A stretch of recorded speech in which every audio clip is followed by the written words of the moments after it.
Let's go back to the text that night, because this is when it really began to just fall apart for him. Hey, I'm married to not only a predator, I'm married to a homosexual in the church. God was always saying something, but I was not listening to his voice because I thought it was me.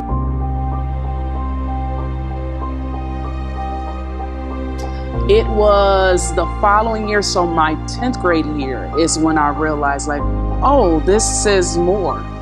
Welcome. My name is Paige Coffey, and I have with me my special guest. You may know her, Lady Renee. Hi. She has so graciously taken the time out to join us today, and she's going to share a bit of her story. We're going to talk about her story, the things that have come out lately that now are in the news, in the media, that make this time the right time. Many people have asked you similar questions. But in light of all that has come out about the entertainment industry, Hollywood, the elites, we in the church have said, and I've heard this many times, what does that have to do with us? What does that have to do with us? We come out of the world. We are not supposed to be a participant in those things. But my abuser was a deacon in the church, well respected in the community, very well known, held in high esteem. And so was yours. So there's a couple things I want to touch on. Number one, your grooming in the church.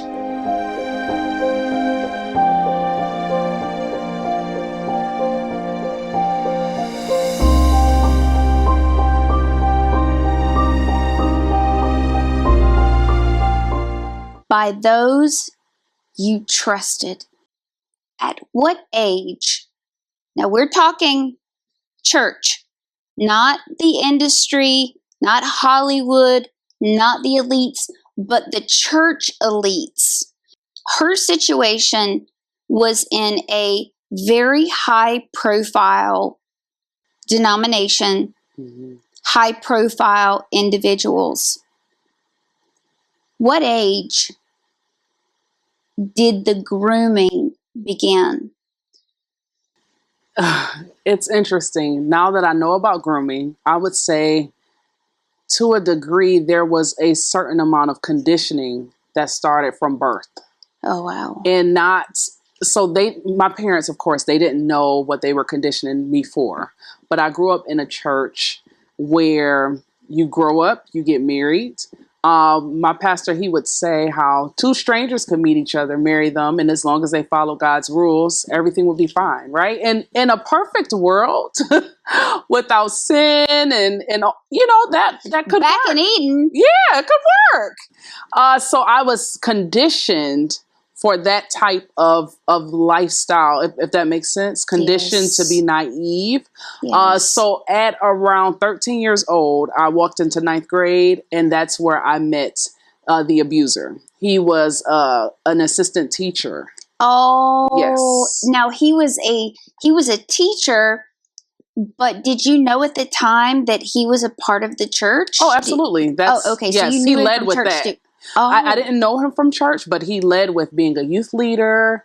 So that's how he baited a lot of students, right? And so he was very much so into the prophetic. I'm going to do quote unquote, so he would give prophetic words, and I can see you doing this and see you doing that. And did he say to you that, did he actually use the terminology, I'm going to prophesy over you, or this is prophetically what I see?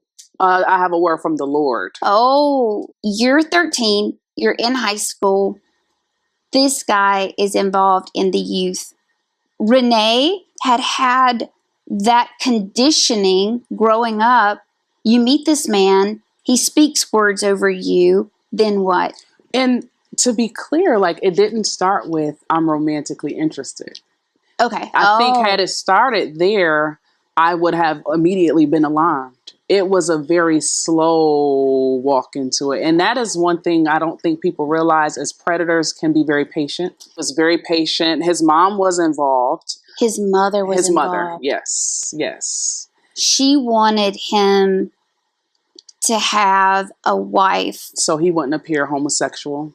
Gotcha. Mm-hmm. Okay. Yeah, so it was important. And then I later found out that he was told once he had a wife, he could become the pastor of the church. Okay. There would be things like at rehearsals, he'd grab my hand and say, wow, you're such a breath of fresh air. But it's like 30, 40 other kids there. So I didn't really, you don't think somebody is gonna hit on you in front of other students. You know what I mean? Like, yeah. Now looking back, at this age, I'm like, wow, that was it. I didn't know that those were red flags at 13 with this teacher 9 years older than me. I didn't know, or he'll say things like, you're going to make someone a great wife one day. And I just smile. I didn't know that he was working on me. And so here, you're 13.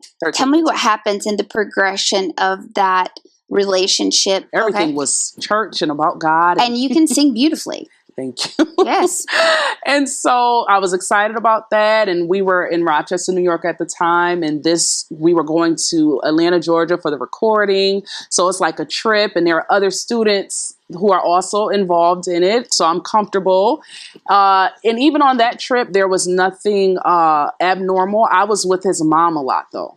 And when we came back, he kept telling me how his mom said I was just, my mom said you are just like the greatest thing since sliced bread. And his mom bought me clothes, gave me clothes. Yeah, there were a lot of different things where I realize now she was very much so involved. It was the following year, so my 10th grade year is when I realized like, oh, this is more. This is what was happening in Lady Renee's life.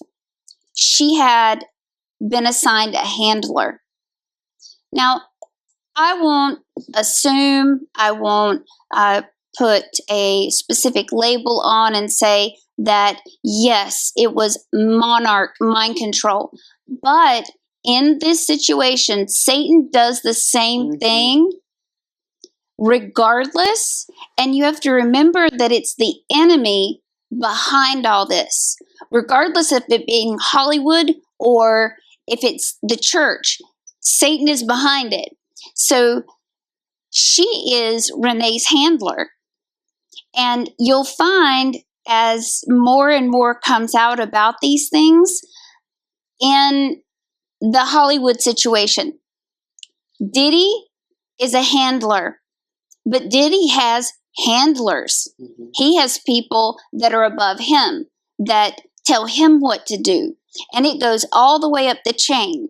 I would encourage you to study every piece of material. If this is something that you want to know more about and you feel a bend toward helping people that have been in these situations, Fritz Springmeier, he has done a lot of work on MK Ultra mind control. Now, with that being said, and knowing that in this process, she was not just a random circumstance. This was planned. How deep that rabbit hole goes, only she knows at this moment, and those that were behind this. But I know from hearing her testimony on a much deeper level that there was a lot more people involved, a lot more systematic handling going on. She was just one of many. There were other handlers involved. Yes. Is that public knowledge? For the most part, it is. Yes. Okay. For the most part, it's public knowledge. Once I released the documentary, one or two came out publicly stating that them two, they were one gentleman shared how he was molested the entire time of his high school career by the ex-husband. I call him the ex-husband. I don't say my. Yes. And that is very interesting because we did not have sex. Okay. You know, that was one of the things that made me think he was a good person, because I'm like, well, he's waiting, like God said, to wait for marriage. So you knew that this is the man, like obviously he's going to be your husband, even though you're so young. You're tender, you're young, but you're like, okay, this is the man for me. He didn't try to make advances on you, and you think this is okay. I'm safe. I'm in a good environment. And now all of these things have come out. But let's go back to, you're in high school, you get married. When did you get married? I got married. I turned 18 on May 7th, and we got married on that Friday, May 11th. Wow. You still think that you're marrying the right man? Or were there red flags before that? So on that Monday, I was very concerned. I remember we went to the school that his mother worked at, because she also worked at a school. And we were all on some kind of fast with the church, because by that time I had left high school a year prior. Okay. Like, I graduated early. I went to college, which was like 20 minutes from my house, and that's when they came in for the kill. So I would leave from college campus to go to church with them. And because everything was centered around church, in my mind, I'm like, this is the right thing. Okay. So I, within myself, didn't want to get married so young. But then I thought, okay, maybe I'm just being rebellious. Oh, they got into, so that's one thing that I've heard many testimonies about, is that I believed that I was disobeying God. Yes. I believed that this is what God wanted. And the man of God, I did not want to go against. Did you feel like if you stopped it at that point, that you were going against the man of God and you were going against God himself? So even before that point, how we ended up actually talking romantically is, I found out later he was going around telling certain students. He had, in addition to his youth group with the singing, he also had like a step team. And it was just like all men, or all boys. And he was whispering to some of them that we were involved. But it was to cover up the fact that he had already violated several of them. The boys. Yeah, so it was all, to this day, I still only know about him with boys. So he was abstaining with me, but he was very active with them. So that's, and maybe conjecture, but it's one of the reasons he could be so patient with you. It was. Because sure. Yeah. obviously he was still doing these things behind the scene. Yes. And that's why we want to expose this at this level. And again, if you have little ones watching, you may want to turn their attention to something else. But we're going to share some information that may be a little aggressive for young ears. Either way, you've listened to it, many of you. If you're still tuning in, you've heard a lot of this. So we're going to get into some pretty deep material here. All right.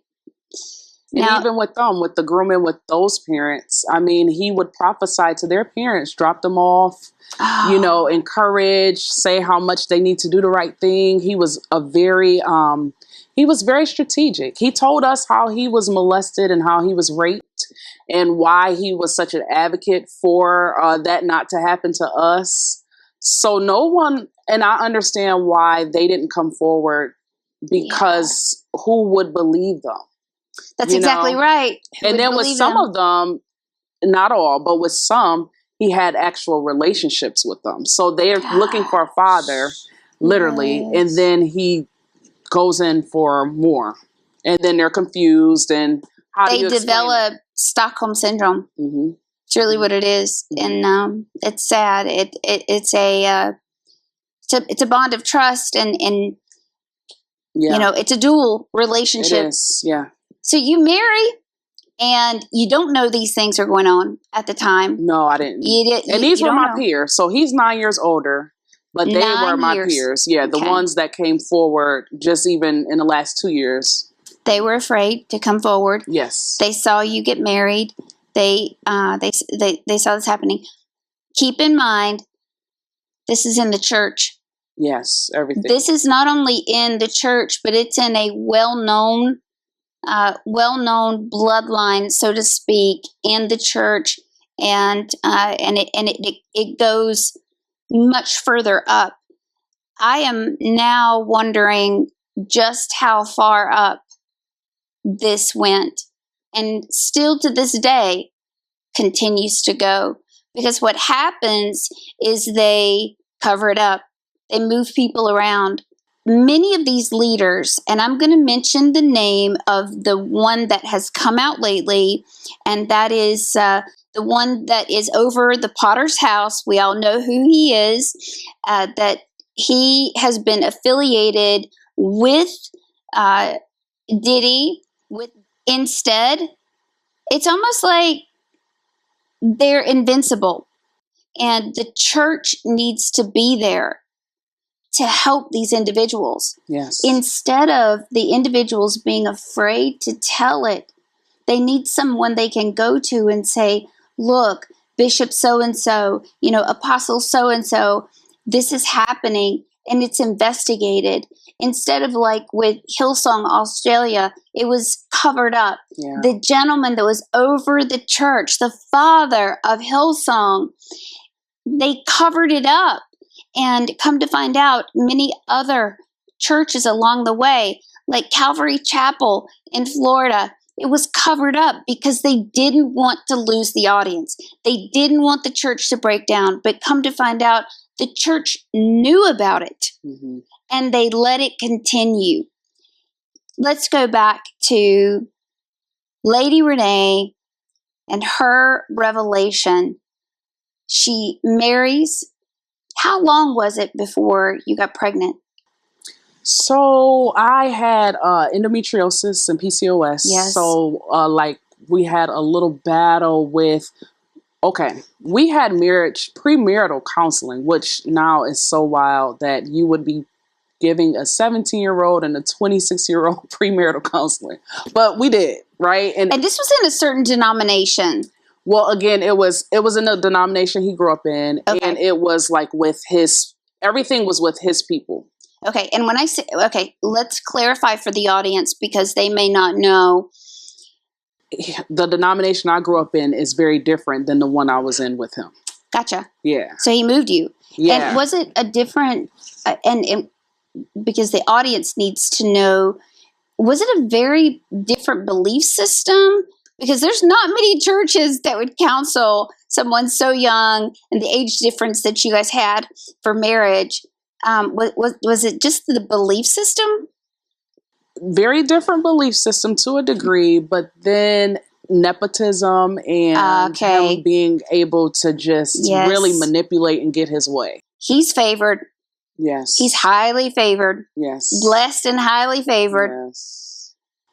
And manipulative. I want to drive that part too, because there were times where I noticed his grandmother didn't agree with certain situations or didn't agree with certain decisions even. Yeah. But he knew how to manipulate. Oh, and they had their own, it's layers of dysfunction. Yes. And then when you add religion into all that dysfunction, it was a lot. Did you hear a lot of like, God told me? God told me. Oh, every day, all the time. I would just be like, how does God talk to him so much? But I would hear it all the time. And see, I grew up in a church where not that my bishop didn't necessarily, he saw people abuse the prophetic. I grew up in a church where the prophetic was not talked about a lot at all. Okay. But I had such a interest in it because I knew that I was prophetic. Yes. And later learned I was an actual prophet, So I'm having these dreams and different things like that really, really early on where I would see a person and be like, Sister so-and-so is a snake. I saw it in my dream. I'm like 6 years old and later find out it's a situation with Sister so-and-so, Yes. And so when I got to high school, I find this teacher and these other people who are prophetic, I am like, oh my goodness, they're going to help me. I'm home. Yes. Like, these are my people. Yes. Yes, my tribe. I'm home. Yes. They get it. They understand. And that's how it was easy to get me out of where I was. Gotcha. And even easy to say, oh, your parents don't understand and just come over here. And I'm like, okay. And it's high school. So that's the time where you're You're making so your decisions. vulnerable. Yes. Your brain's not even developed fully Absolutely at that point. not. Yes. That's where the enemy gets you, and Yes. he uses these people to do that. And to be clear, we would have like Monday nights after we left the school, we would go eat quickly, and then we would be on the floor like prostrate praying to music, and then after the praying, then it would be Bible study, then it would be singing. So let me just get this straight, because this is I've had an experience where I went to hell. I had a near death experience, and it scared the bejeebies out of me. Meaning, like, I had that fear of God and still have that reverent awe that you couldn't play like that. Oh no! Yeah. And knowing that this was going on, and in the name of God, when did you start getting that inclination that something is really wrong in my marriage? I feel like I had it there the whole time, because like even leading into us getting married that week, I remember saying like, my family is just really not on board. Like, let's not do it. Let's just wait. His mom sat down with me at the school, and she just said like, everybody won't always agree when it's God. Like, it's a God thing. Like, you just have to do it. You know, you love him. He loves you, and I remember her saying something to the extent of like not disappointing him or hurting him. And so I'm like, I don't want to hurt him. Okay. Manipulation. Yes. Manipulation. And so on that Friday, we were married, and it was really just his family. A few of my friends came, just to support me. What about your parents? So my parents were definitely in agreement? Opposed. Oh my God, opposed. Yes. They were 1,000% opposed. But again, by this time I had already left the house a year prior. Because it's like, well, I'm 17 and in college. This. Yeah, and this is what God is telling me to, this is what God is saying. The enemy set you up. Very much. He really set you up. Yes. And that's evident now looking back. Yes, I would have dreams. I would have dreams where I saw him giving different individuals dog food. And I told him like, hey, I had this dream that you gave this person dog food. And, 15 years later, that was one of the persons he was molesting. So God was always saying something, but I was not listening to his voice because I thought it was me. 5 years in, you find out you're pregnant. Yes. And at that point, had you learned anything else? At that point, I still thought I had a very good husband. Okay. Like at that point, he was treating me very, very well at home. There was conflict at church, but that was like with him and his family. So like he would say things like, it's us against the world type thing. Right. So I'm thinking you were pretty much in a box. I was in a box. Like, did you have at this point any contact with your family, or was it just like, this is my new family? New family, new everything. And it wasn't like, oh, you can't talk to them, but it was so, we always had so many things to do. I mean, we were in church like 4 days a week. Like, it was always so much to do. You lived church? I lived church. Okay. I lived, with his family. And so. And come to find out, he was too. Yes. But in a different way. Yes, absolutely. So, all right, let's talk about the kids. And then I really want to drill into what this is in relation to what we're seeing right now. And I think it's just the first of many things that are going to come out.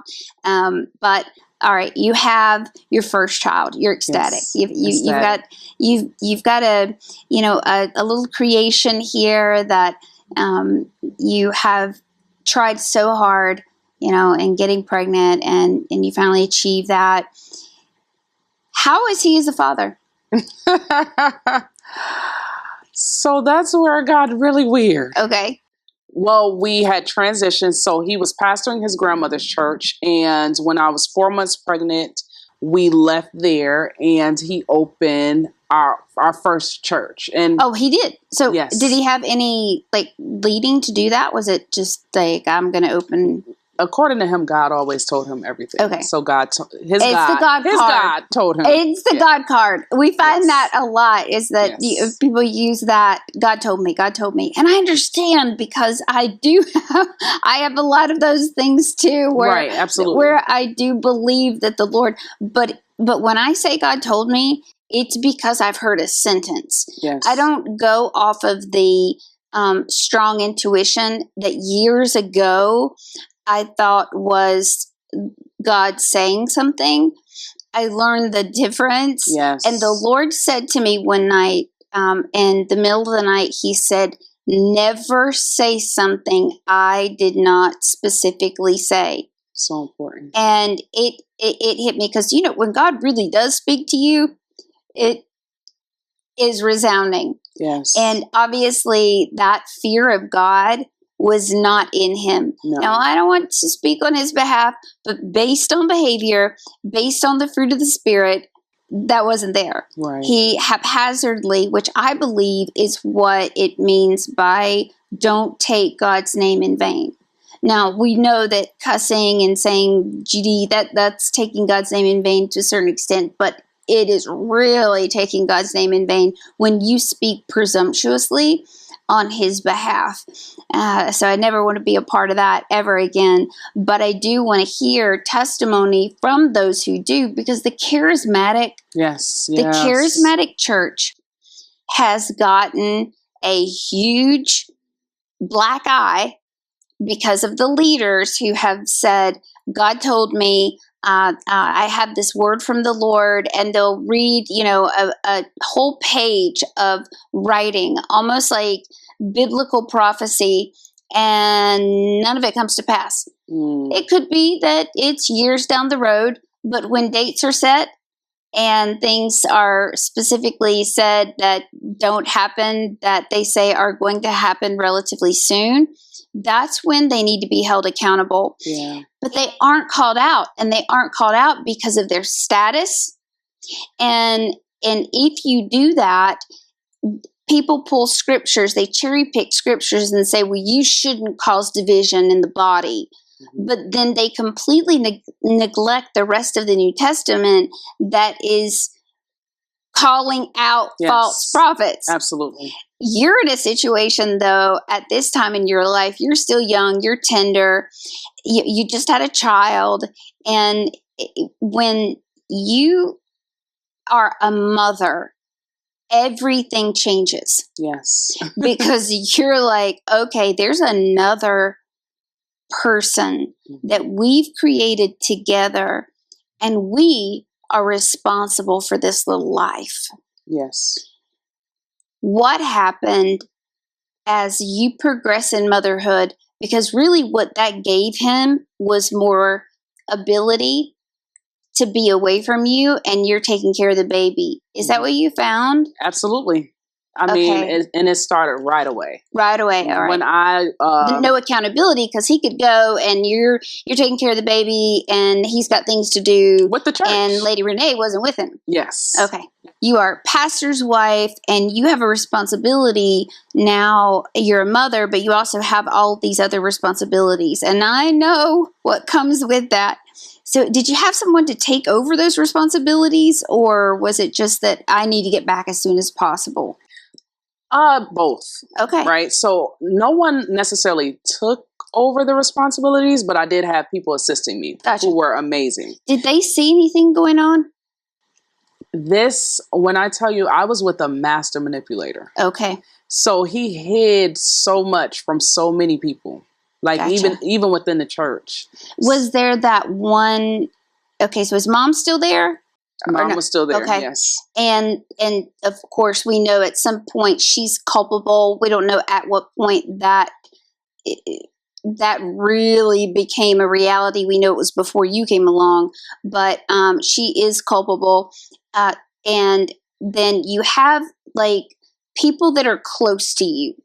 Because I know with our church, we have people that would come to me and say, yo, this is going on here, and we need to talk about it. Did you have that person?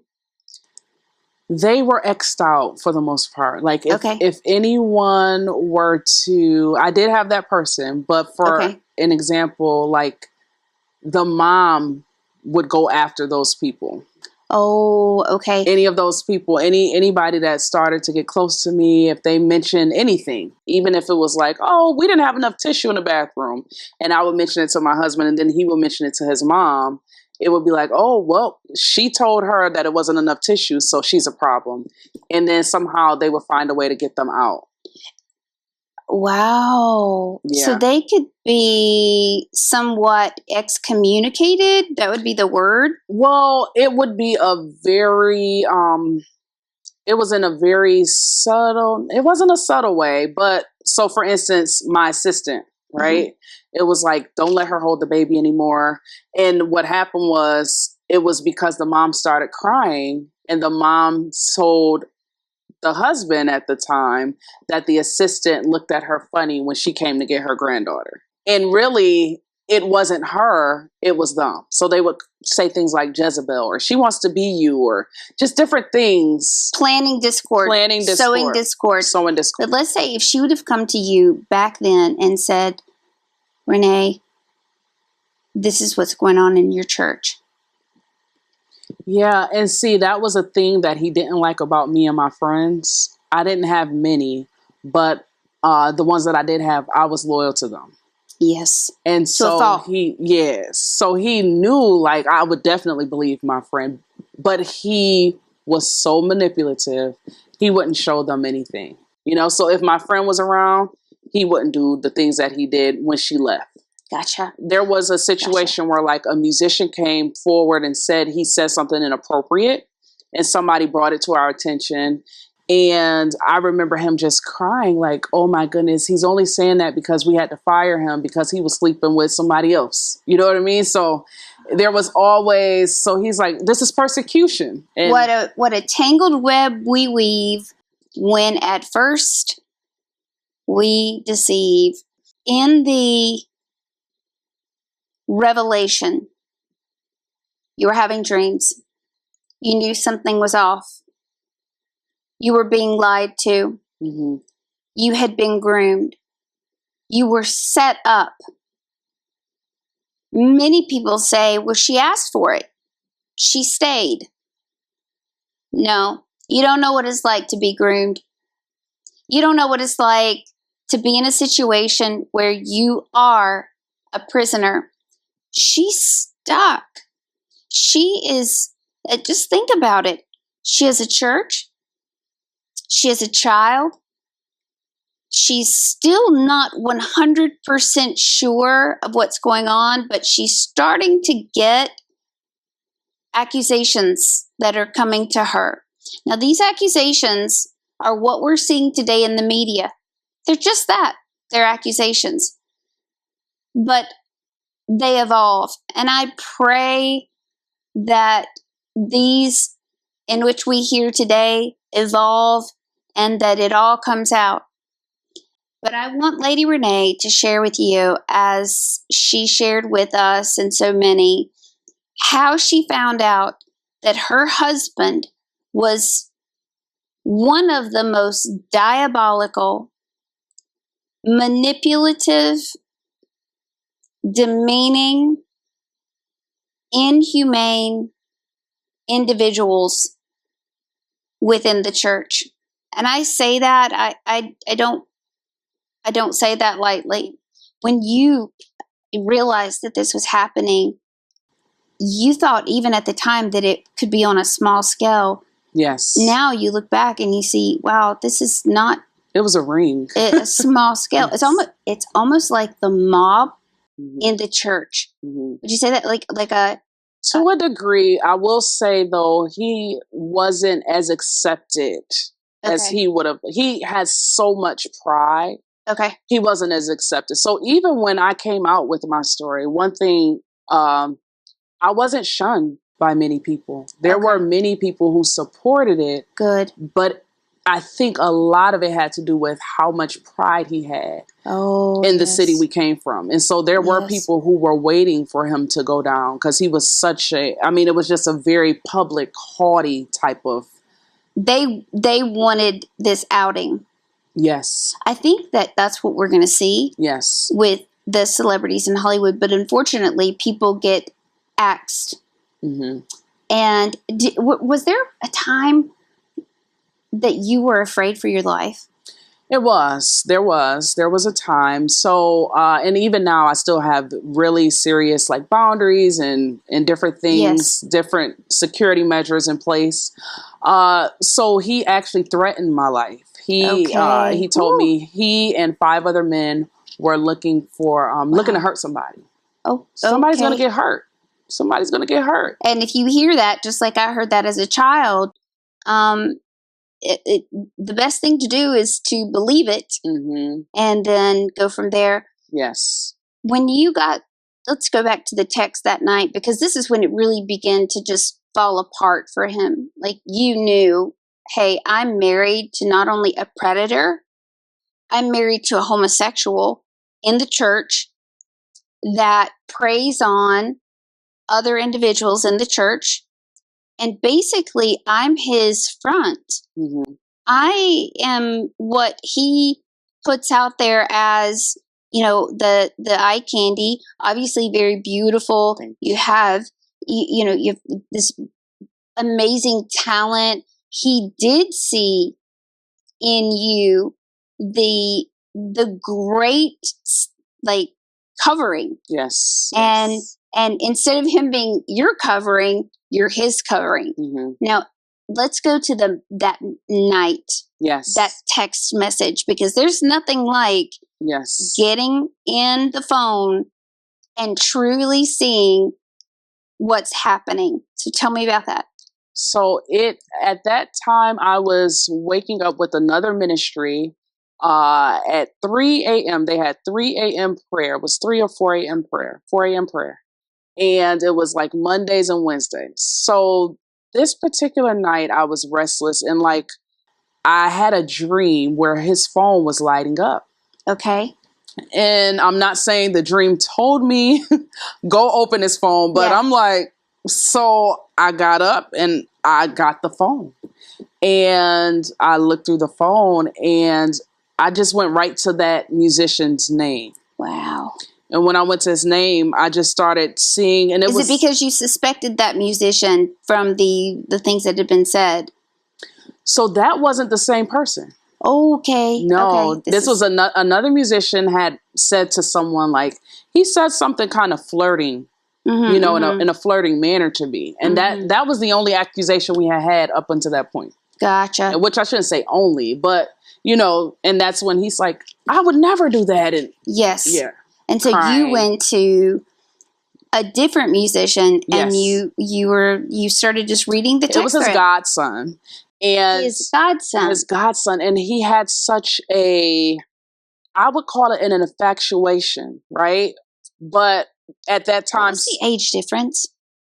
The age difference with him. Okay, so when I found out, I was 22 and he was 18. Or 19. He had just turned 19. So he was making sure that legally his bases were covered. Yes. That was the part and so now, or fast forwarding to when I turned about 30, I'm like, oh, this was a lot more awful than I even, So you see the messages. What did the messages kind of synopsis of what they were? The last one was from the musician. He said, I would rather be wrong with you than right with anyone else. That's not a friend. Yeah. That's not a musician, right with the song and wrong with anyone else. That hints to some type of sexual relationship. And so he had been at his mother's house several times where he was cooking for him there at his mother's house while she was there. Yeah. She's there. So mom, again, culpable.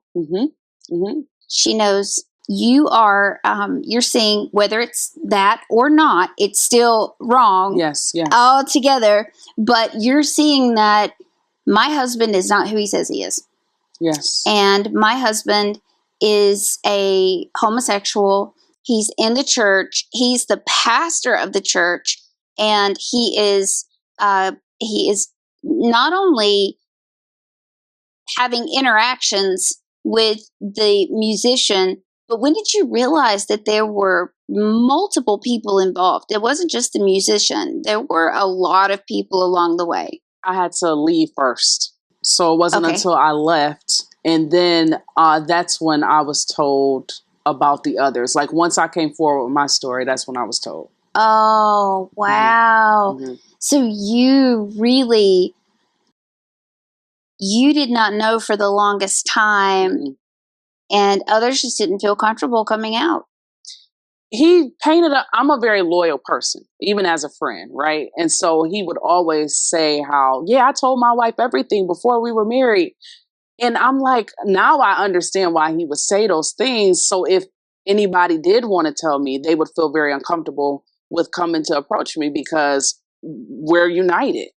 But I had no clue that all that had happened. And he lied to you over. He told me he was a virgin when we got married. Okay. And I do probably believe he was, as far as females are concerned. As far as females are I can concerned. believe that. Yes. And I won't say why, but I believe it. Yes. But I found out he had done so many other things with males and minors, especially. Minors, yes. Because I even had older friends who they told me, like, they investigated to see, like, is he who he said he is? Yeah. And he wasn't involved in homosexuality with people his age. It was all minors while he was so that's how he kept the cover so well. This reminds me, but God is bringing the veil down. I want to say this before we go any further. I believe that the system and all of its handlers within the church, because the church is not bad, the real church, it is the enemy that has had his hand in some way in the church. That needs to be eliminated because Jesus is returning for a spotless bride. Yes. Jesus is returning for a bride that is prepared and she is without spot or wrinkle. We obviously know that finality comes when we are resurrected one day. But with Lady Renee's story, when I first heard it, it was God. I truly believe it was God, because had it not been the way that I met you, and the timing, we wouldn't be here today. Mm-hmm. One thing I want to really commend you for is you protected your children, and you made sure that they were not put in that position. And that is highly commendable. Thank you. She lost all of her assets, everything that, at one point, they lived a certain life and that life was gone. Mm-hmm. And you had to just say, I don't care. No, I didn't. I got to get out of this. Yeah. You went from here to here. Mm-hmm.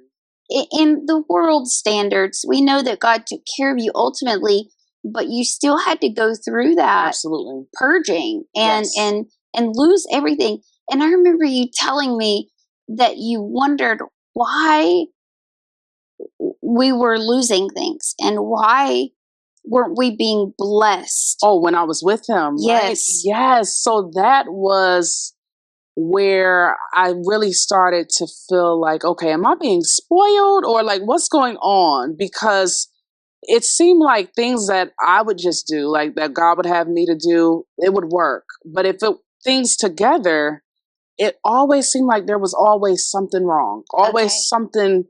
And I'm like, what is this? So then I'm like, well, maybe it's just the enemy, coming against us as a covenant. And of course, that's what he would say. And so I'm like, and then I would look at other examples who went through really hard times in their younger times. So I'm like, okay, when it was times where we didn't have food or different things like that, and I didn't call a relative. Like not having food as a pastor, when the word tells you that the righteous will never be seen begging for bread. So you think about that and you think, okay, even though you weren't begging, it's still the fact that your needs are met. I know as an employee of the kingdom of God and as his direct employee, I know that I better manage what we're given well, but he provides. And so when the provision isn't there, it's either that door is closed or that a deeply rooted sin needs to be dealt with. Several. So in your situation, it was like yes. you're hearing this and you're realizing, let me ask you, had you realized at that point that this is because I'm being lied to and we're living in, not we, but as a marriage or one flesh. Yes. So I'm suffering because of this. Were you like, Lord, what's going on here? At that point, I still thought I was suffering for righteousness' sake. Oh, isn't it awful how this scripture is I'm like, okay, I'm abuse. enduring hardness as a good soldier, and I'm not going to complain. And I remember one of my things I would say a lot is, you're still good, you're still God. So I would just try to find ways to work harder to make it work. Like I really had no clue. Again, this person, he said he had been raped at, I think he said 8 and molested at 11. So he probably had been. Yeah, I do believe because that sodomy opened the door, quote unquote.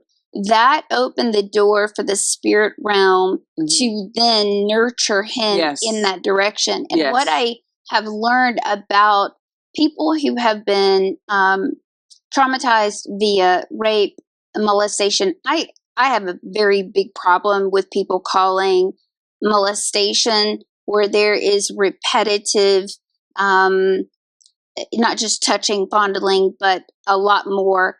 I have a big problem with people calling that molestation. Yeah, it's rape. It is. Absolutely. If it's not consensual, it's rape. Yes. So let's say if someone is raped at a young age, the spiritual door is open for all of those curses to be invoked, for the demons to come in and out, swinging door. And either that person will, like we said earlier, they will go down a road of trying to cover it up with drugs and alcohol and a very destructive lifestyle, or they will commit suicide. We've seen that with a lot of celebrities, that now we realize that they were abused by high-level individuals in the industry, and they could not talk about it because they knew they were going to lose their life anyway. So they committed suicide, or they were just knocked off, or they do the same thing. Yes. And hurt people, Renee, you know this. If God does not rehabilitate and is really given the opportunity to rehabilitate that individual, even if they are born again, because being born again, you still go through the process of purging that which doesn't belong. So they either do all of those other things or one or other, or they continue to perpetuate the same thing. Yes. Even though they're doing these things, they have compartmentalized and they have been programmed to do it for the upper level needs, wants, desires. There are things that they want to pollute, whether it be government, church, etc. And then that mind control starts to break down at 30. So let me tell you this. What I realized, Satan is Satan across the board. So Joseph Mengele, who was one of the major players, one of the major ones that trained and implemented the mind control methods, how to compartmentalize, how to fracture the mind and control it, which is Satan's objective. Yes. Fracture and control the mind. All right. That's what he did to us. But what happens is if you have a mind control slave, that programming breaks down at about 30 years old. Wow. So for me, at about that age, I didn't even realize I had been programmed. And even though my stepdad didn't intentionally, I don't think, read any of that material, that's what he did to me. And he had me in a dual life, like this is here and this is here. And you were living the same thing, except you were trapped, and I was trapped, different situations, but your programming has broken down. That's wild that you say 30. Yep. So I did this photo shoot when I turned 30. And I remember that January, before turning 30, I turned 30 that May. That January, I went on a 15-day fast. Oh, wow. Right? It was my first time doing one like that. And I didn't know how long I was going to go. First, I started 7 days. And then I'm like, no, I need to go long. I just felt like I needed to really hear from God what to do. Yeah. And I remember saying around that March, I went to the doctor and they discovered like all of these different things that were wrong. I didn't have cortisol. They discovered I had ADHD, like just all of these different things. Connected to infirmity. Yes, my thyroid. They were trying to say that there was a marker where I may have had lupus. There were just so many different things going on. And when I looked at it all, it kind of all boiled down to an extensive amount of trauma. Just like being here through this whole thing, it's enough. And I remember taking a picture for my birthday, and in the caption, I put the year that everything changes. 30, wow. 30, the year everything changes. Now that's 2 weeks God. after that is when I left. These things are real. Yes. Yeah. And Lady Renee's story is not one that she just wants to gossip and tell anyone that will listen what happened to her. This is her way of saying, I want you to know, Lady Renee, if there is something that you could leave with our audience, and I know you have your own ministry, and I believe the Lord is just going to do wonderful things because you are willing to tell the truth, and you are willing to, no matter what it costs you, just like the apostles. Mm-hmm. They went out and they paid the price. They ultimately were martyred. And we're not looking to be a martyr per se. We're not looking to be the one that's like the example of this or that. We're looking to have others say, you know what, I can do that. Yes, absolutely. What would you like to just look into that camera and let the audience know what you would like to leave with them? So if I could leave you with a final thought, it would be, don't project onto God what others have done to you. It was hard for me at a time, like, God, how did this happen? I really thought I was following you. And I had to realize that I wasn't. I had to realize I was following people. I was following what they wanted me to do. I had to realize idolatry was real. One word that I love in the Bible so much is again. And you may feel like you have been through so much and life is just a mess. But if you could just realize again, like believe God again, trust God again, He'll give you a new beginning. The enemy wants you to feel rejected. Yes. There's nothing greater than him succeeding, or his minions succeeding in the individual being abused, feeling as though God has rejected them. I know for me, I felt God had rejected me. I wasn't sufficient. I wasn't enough. And in some way, I just didn't make the cut.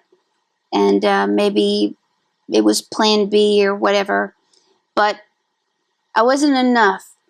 I hear that from so many. I like it that you talk about how you had that word and again Yes, again. and again and again and again.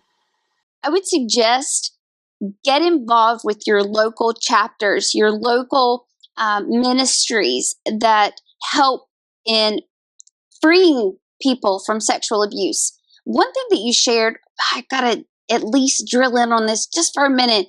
One thing that you shared, Renee, is that you had a dream about tunnels. Yes. Tell me about that. Oh, those started around 2013, 14.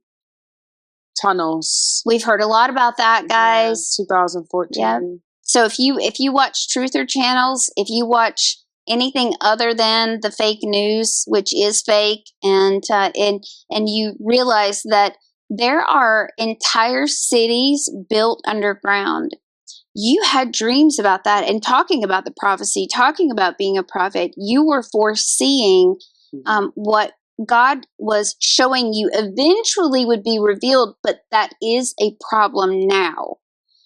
In those tunnels, did you ever see any children? Did you ever see anything, or was it just a tunnel? No, I would see children. And then one particular dream, I remember I went up the tunnel and I saw a man in a blue uniform being tortured.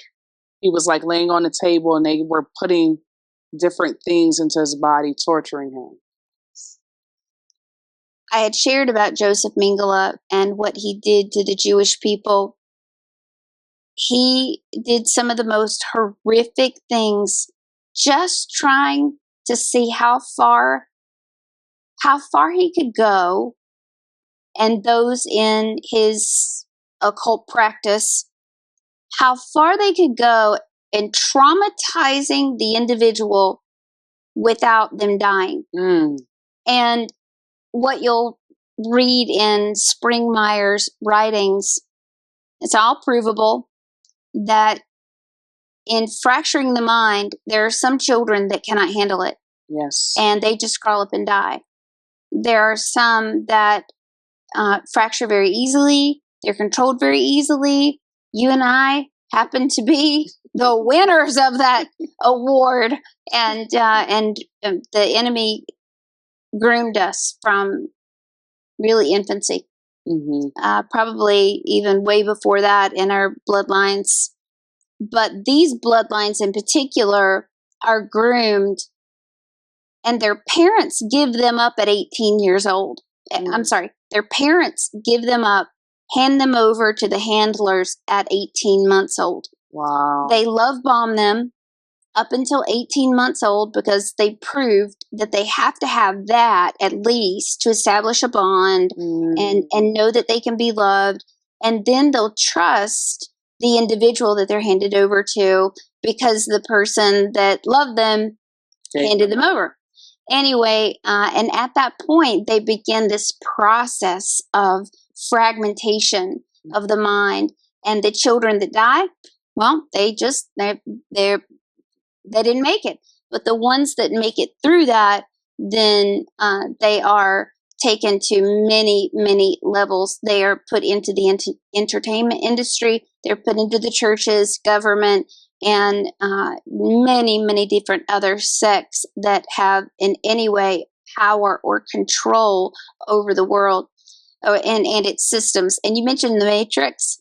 I'm glad you mentioned that. The Matrix is something that the Lord told me to come out of a long time ago.